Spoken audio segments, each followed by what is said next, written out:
నేను ప్లాస్టిక్ కప్పుని. ఆ వేడి వల్ల మీ శరీరంలోకి విషపదార్థాలు విడుదలవుతాయి.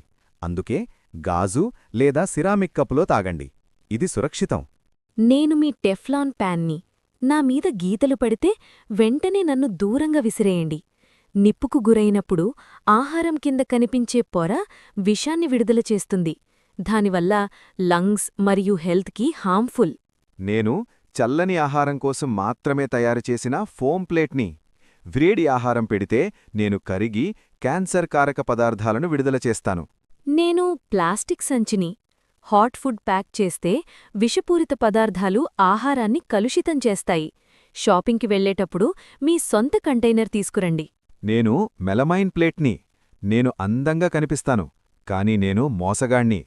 నన్ను మైక్రోవేవ్లో పెడితే నేను మీ ఆహారంలోకి విషపదార్థాలను విడుదల చేస్తాను. నన్ను చల్లని వస్తువులకే ఉపయోగించు. నేను ప్లాస్టిక్ కటింగ్ బోర్డ్ని. నైఫ్తో కట్స్ వల్ల మైక్రోప్లాస్టిక్స్ ఫుడ్లో మిక్స్ అయ్యి బాడీలో అక్యుములేట్ అవుతాయి. నేను మీ పాత వంటగది స్పాంజ్ని. నాలో బ్యాక్టీరియా మిలియన్స్ ఉంటాయి. డిషెస్ క్లీన్ చేస్తున్నట్టు జర్మ్స్ స్ప్రెడ్ చేస్తాను. నెలల తరబడి నన్ను వాడకండి. నేను న్యూస్ ప్రింట్ ఇంక్ని.